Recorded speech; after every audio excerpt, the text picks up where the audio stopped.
The morning sun cast long shadows across the weathered floorboards of Moren Mercer's kitchen. In Rockport, Massachusetts, a town defined by the sea, time was measured in tides and seasons, but for Moren, it had frozen on a single, suffocatingly bright day in August 1985. The small coastal town, nestled in Essex County, had been her sanctuary for over 30 years. Its bustling fish markets and the tight-knit community had once brought her comfort. Now they were a prison of memories, each familiar street a monument to her loss. Moren, at 46, stood at the sink, her hands moving with a numb, mechanical rhythm as she washed the same coffee cup for the third time. Her mind, as it so often did, was adrift in the fog of the past. The sharp rap on the front door startled her from her reverie. Through the kitchen window, she saw a police cruiser parked at the curb, its presence an immediate and unwelcome intrusion. A chill, cold as the depths of the Atlantic, snaked through her body. Her hands trembled as she dried them on a dish towel and made her way to the door. Two officers stood on her porch, their expressions somber but not unkind. The taller one, Officer Brennan, a man she recognized from around town, removed his cap. "Mrs. Mercer," he began, his voice gentle, "we need you to come with us to Granite Cove Harbor. There's been a development in your daughter's case." Moren's heart, a muscle long dormant with grief, gave a painful lurch. "What kind of development?" "A fisherman pulled something from the water this morning," the second officer explained. "We believe it's connected to Laya and Daisy." The names, unspoken for so long in her presence, pierced her heart like shards of glass. Without a word, Moren grabbed her worn cardigan from the hook by the door, not bothering to change out of her simple house dress. She followed the officers to their car, her legs unsteady, the world tilting slightly on its axis. The 10-minute drive to Granite Cove Harbor felt both endless and terrifyingly brief. Moren pressed her face against the cool window, watching familiar streets blur into a watercolor of past and present. When they arrived, the harbor was a hive of controlled activity. Several police vehicles were parked near the docks, their lights off but their presence commanding. Forensics personnel in their distinctive jackets moved with quiet purpose near the water's edge. Detective James Morrison stood waiting, his graying hair ruffled by the salt-laced breeze. He had handled her case from the beginning, his steadfast presence a small anchor in the storm of those dark early days. Beside him stood a weathered fisherman in rubber boots and a thick cable-knit sweater, and between them, on a stark blue tarp, sat something that stole the breath from Moren's lungs. The red radio flyer wagon. Even corroded by 15 years in the ocean, even barnacle-encrusted and missing a wheel, she knew it instantly.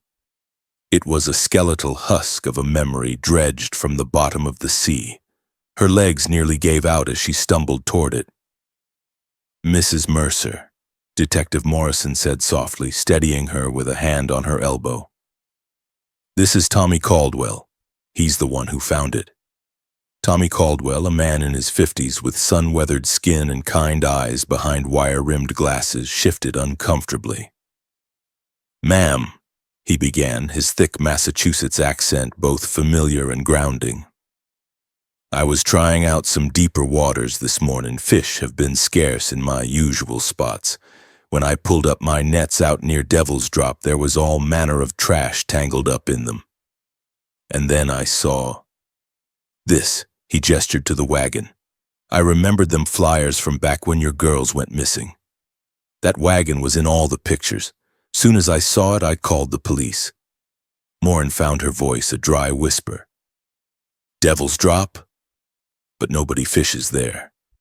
If it's been out there all this time, why hasn't anyone found it before?" Tommy rubbed the back of his neck. "Well, ma'am, Devil's Drop has a reputation. Jagged rocks underneath, currents that'll turn your boat around before you know it. Lost a trawler out there in '78, the Mary Catherine. 3 men barely made it out alive. Most fishermen won't go near it. Call it superstition if you want, but the sea keeps some places for herself. Did you find anything else? Morin's voice cracked. The girls, their bodies? Detective Morrison shook his head. Not yet. We've already sent divers down to search the area thoroughly. If there's anything else down there, we'll find it. Morin crouched beside the wagon, her fingers hovering over its ravaged surface. Despite the decay, she could still make out the familiar deep scratch along one side, a scar from the day Daisy had gleefully dragged it against the garage door. And there, barely visible beneath the accumulated grime, were faint traces of purple, remnants of the nail polish Leia had used in a secret attempt to redecorate the wagon just days before they disappeared. This is definitely theirs, she whispered to Morrison, her voice thick with unshed tears. See this scratch? And Leia, she tried to paint it purple with my nail polish. She was always trying to make things prettier. Morrison nodded, making notes. Mrs. Mercer, this is no longer just a missing persons case. The wagon being found this far out in a place like Devil's Drop. Someone with a boat was involved. This is now a criminal investigation. The words hung in the salty air, heavy and terrifying. Abduction.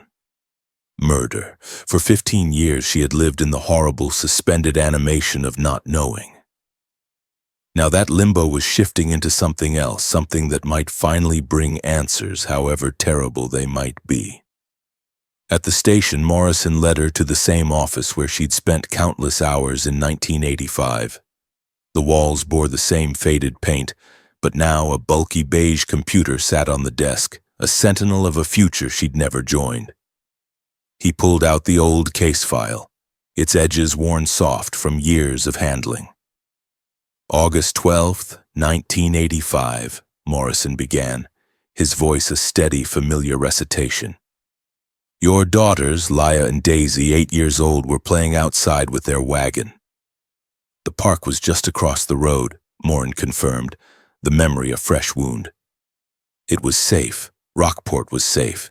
Everyone knew everyone. They were supposed to be home by 5:30. Morrison flipped through the pages. We interviewed everyone, checked every gas station, contacted the harbor authority. No one reported seeing anything suspicious. It didn't make sense, Morin said, the old frustration tightening her throat. Rockport didn't have those kinds of criminals. And now, Morrison concluded, leaning back, finding the wagon so far out at sea, that narrows it down considerably. Someone in the fishing or harbor community knows something.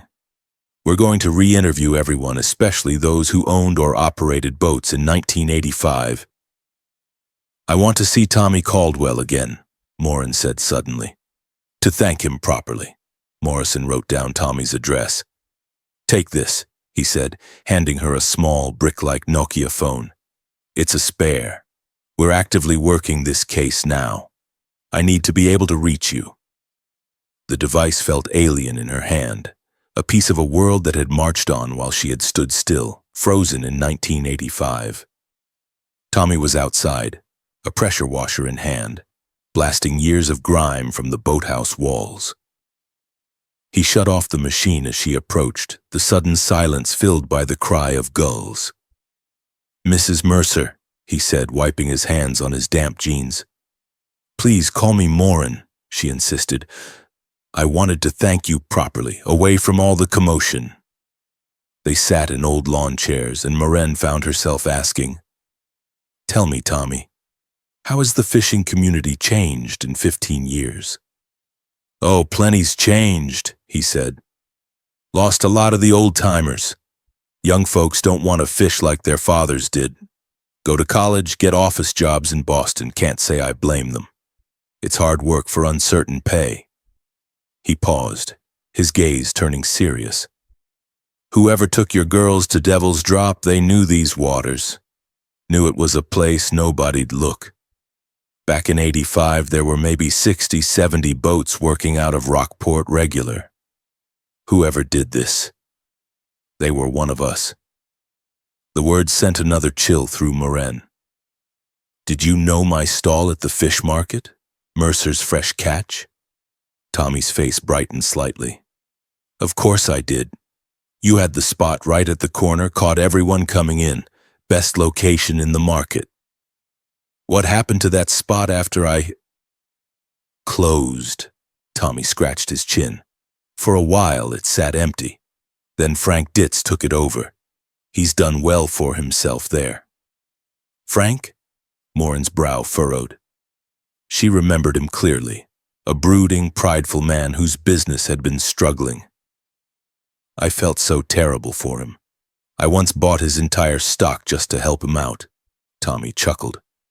That sounds like something you'd do. He didn't appreciate it, Morin recalled. Told me to mind my own stall and stop pitying him. He was always like that. I heard the stories, Tommy said. Frank did close-up shop for a while right after, you know. But when he came back and took your old spot, business turned around for him. That corner location really is magic. Good for him, Morin said, though a strange unease nagged at her. Maybe I should visit the market, talk to him. As she was leaving, she tried to offer Tommy a reward, but he flatly refused. Ma'am, Morin, he said firmly. I got grandkids. If it was them, I'd want someone to do the same. You keep your money. He accepted a piece of paper with her phone number, folding it carefully into his shirt pocket. As Morin drove away, she glanced in her rearview mirror and saw him still standing there. A good man in a town that now felt full of ghosts. The Rockport fish market smelled exactly as she remembered, a potent mix of salt, fish, and ice. For 15 years she'd avoided this place, unable to bear the pitying looks. Now she forced herself inside. Her old corner spot was indeed Frank's stall, a professional sign replacing her hand-painted one. Frank was gone, but his young employee directed her to the auction house down the street. As she approached the large weathered building, she heard raised voices from the side. Peeking around the corner, she saw Frank Ditz, his face a mask of fury. Told you I'd have your cash by the end of the week, Frank snapped at a man in a stained butcher's apron. Before late, Frank. That was the deal, the man retorted, dangling a key in the air. Frank snatched it aggressively. You'll get your money, he snarled.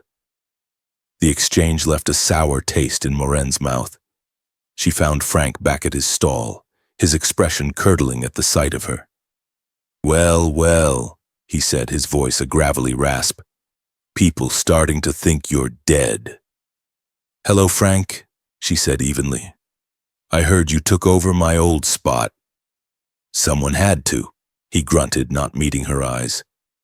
I'm here because of what happened this morning, Morin explained. The police found my daughter's wagon. Frank's hands stilled on the fish he was arranging. I heard. Who was this fisherman who found it? Tommy Caldwell, Frank snorted. Lucky him. Hope he don't use his newfound fame to open a stall round here. Market's crowded enough. He turned away, then reappeared with a large styrofoam box, setting it on the counter with a thump. It was filled with an assortment of fresh fish, shrimp, and squid. Frank, no, she protested. Take it, he cut in gruffly. I still remember when you cleared out my stock, figured I was just some miserable old man. Now we're even. Take it or leave it, but I don't owe anyone a damn thing. Unsure if it was a gesture of kindness or a bizarre power play, Morin accepted the box. Thank you, Frank, she said quietly. He just waved her off. At home, she discovered her old chest freezer in the back kitchen was dead, its motor silent for years. With no way to store the fish, she drove back toward the harbor, intending to pay the cutting house to clean and store it. As she pulled into the harbor lot, she saw Tommy Caldwell jogging across the asphalt, his shoulders hunched, carrying a black garbage bag at arm's length. A truly foul smell hit her as she got closer. Someone threw this inside my boathouse, he said, his face flushed with anger. Found this bag of God knows what. Caught a glimpse of someone walking away. Bald head, that's about it. Driving a dark Ford F-150. Half the fishermen round here drive one. But I think I saw a sticker near the license plate. If I see it again, I'll know. Inside the cutting house, the owner, Mark Patterson, greeted her warmly. As he took her box of fish, a man emerged from the back to collect it. It was the same man from the auction house, the one in the apron who'd given Frank the key. "Excuse me," Moran said, trying to keep her voice casual. "Who was that?" "That's Jesse Vaughn," Mark said. "Why?" "No reason," she lied. "I just thought I recognized him. Saw him talking to Frank earlier." Mark's expression shifted. "Jesse rarely deals with Frank. To be honest, I don't really like the guy. Frank, I mean. He's just not a pleasant man driving home." The day's events swirled in her mind. The wagon, Tommy's kindness, Frank's unsettling gift, the sticker on the truck, Jesse Vaughn. It was all a tangled net, and she was caught in the middle. The illusion of a normal drive was shattered when a car swerved recklessly around her and pulled over. The driver jumped out, waving his arms frantically. It was Jesse Vaughn, his face pale and panicked. "I need to speak with you," he stammered as she pulled over. "We're in the middle of the road," she said. "No, now!" Jesse's voice cracked. "Frank. He's been asking to rent my boathouse for the last few weeks. This morning he was different, desperate. He insisted on renting my boat for 3 days. Offered me so much money. Said he needed to tie up loose ends. To get rid of something." Moran's blood ran cold. "Get to the point." Jesse was trembling. "He showed me a picture of twins.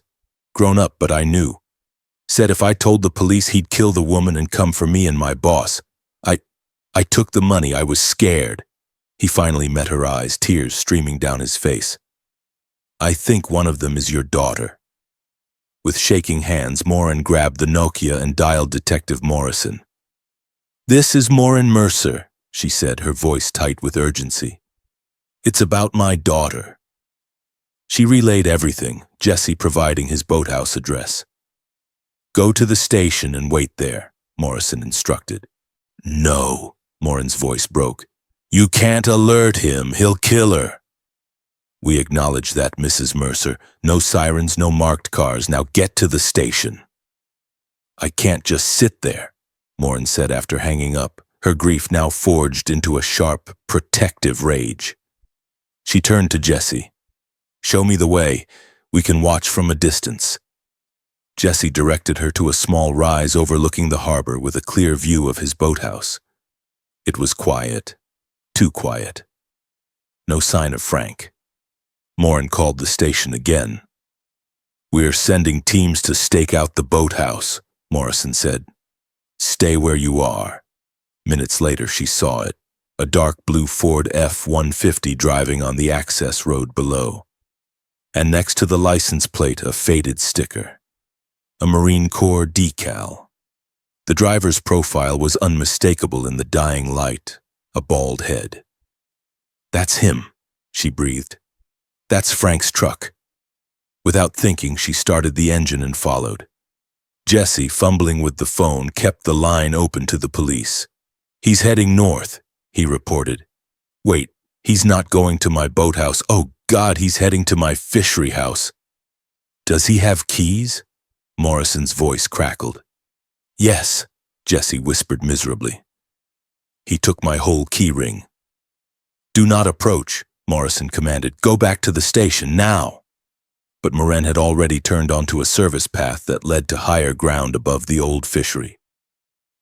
From behind a stand of pines, they watched Frank's truck pull up. He got out, looked around, then went to the passenger side. Moran's heart stopped. He pulled out a limp female form. Even from this distance, a mother knows. The way her hair fell, the shape of her face in profile. It was one of her girls, grown up but unmistakable. Frank carried her inside.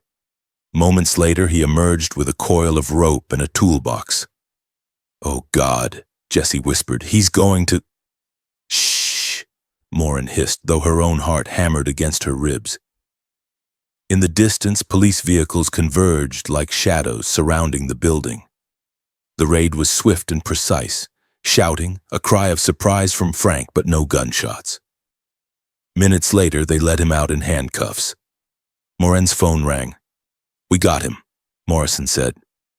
"We need you and Jesse here now. Your daughter is scared and asking for you." They raced down to the fishery.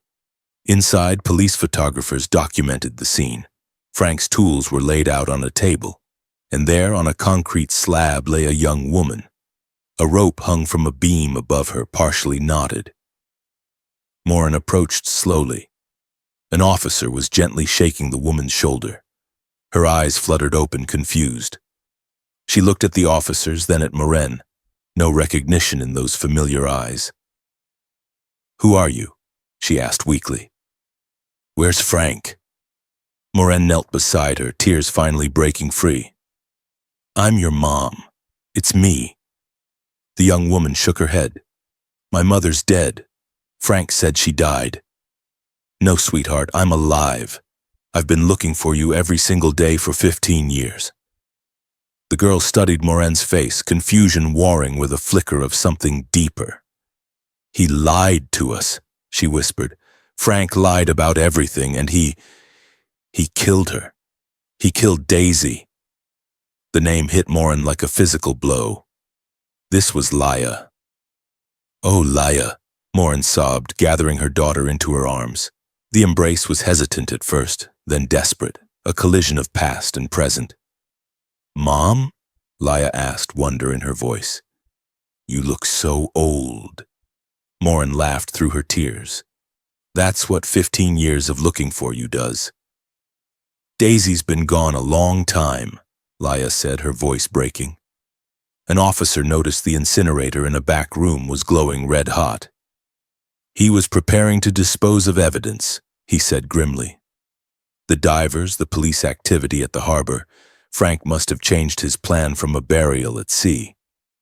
At the station, Detective Morrison sat across from Morin, a digital recorder between them. "Frank's confessing," he said, his voice heavy. "I need to share this with you, but it's going to be difficult." Morin steeled herself. "I need to know." Morrison began to read. On that day in 1985, Frank had lured the girls with a promise of sweets and a fishing trip. He sedated them, hid them in his trawler, and began moving them between harbors, lending them to a network of other fishermen in exchange for their silence. When the investigation cooled, he moved them to his basement, feeding them lies that their parents had died in a plane crash. "Did they never try to escape?" Morin asked, her voice a ghost of itself.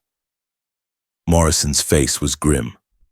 "Daisy did, when she was 14. Frank caught her. During an assault. He cut her throat." He faltered. "Tell me," Morin demanded. He dismembered her body," Morrison said, the words falling like stones. "He said he processed the remains, diluted them with acid, and disposed of them with his fish waste." The room spun. Her Daisy. Not just murdered, but erased. The gift. The styrofoam box of fish. A wave of nausea so profound washed over Morin she thought she would faint. It was his way of taunting her, of flaunting his victory. "Why?" she sobbed. "Jealousy," Morrison said, flipping a page. "Your stall was thriving. You were taking his business, his family's legacy. He had no family of his own. He wanted to, in his words, even the score. Take from you what you cherished most, since you'd taken everything from him." He closed the file. Jesse Vaughn would face charges, but his cooperation would be considered. Tommy Caldwell, they now realized, had been targeted by Frank for his newfound fame. Morrison opened the door. In the corridor, Morin saw her. Laya was emerging from another room, her face pale but her eyes clear. Their gazes met, and in an instant they were moving toward each other, colliding in an embrace that sought to erase 15 years of horror. Laya was 23, a woman who had endured the unimaginable, but in her mother's arms she was 8 again. "Mom," she sobbed into Morin's shoulder, "I thought I'd never see you again." Around them, the police station hummed with the business of justice, but for Maren and Laya, the world had shrunk to the space between them. Frank had taken so much. He'd murdered Daisy, stolen Laya's childhood, and shattered Morin's life. But he hadn't destroyed their love. As they walked out into the cool night air, Morin held her daughter's hand tightly. The road ahead would be long, a journey through healing and memory, but they would walk it together. The story of the Mercer family was one of unimaginable loss, a reminder that evil can lurk in the most ordinary places. But it was also proof that truth, however long buried, has a way of surfacing, sometimes pulled from the depths of Devil's Drop, tangled in a fisherman's net on a morning that changed everything.